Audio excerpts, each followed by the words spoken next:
పాత్రికేయులు కూడా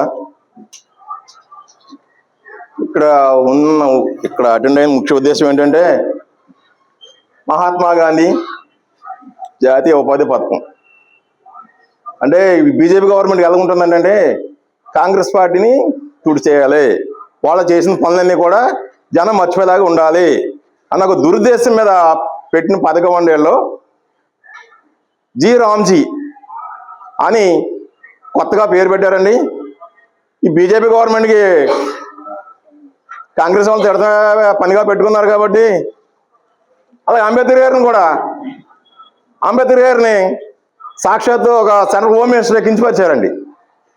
అంటే కాంగ్రెస్ పార్టీని భవిష్యత్తులో ఇంకా ముందు తీసుకెళ్లే ఉద్దేశం మీద మేము ప్రయత్నిస్తుంటే ఆ పథకాలని ఒక్కొక్కటిగా మహాత్మా గాంధీ అంటే తెలియని వాళ్ళు ఉండరండి. అలాంటి మహాత్మా గాంధీ గారి పేరు తుడిచేద్దామని చెప్పి చేసిన పన్నాగండి. దీన్ని అయితే మేము తీవ్రంగా ఖండిస్తున్నామండి. హైకమాండ్ పిలుపు మేరకు రేపు సౌత్ ఇండియా షాప్ మంగళ దగ్గర వినాయకుడు గాంధీ గారి విగ్రహం దగ్గర నిరాదీక్షతో కూడా మేము రెడీగా ఉన్నామండి. ఈ కార్యక్రమాన్ని ఇంకా ఉధృతం చేస్తామండి.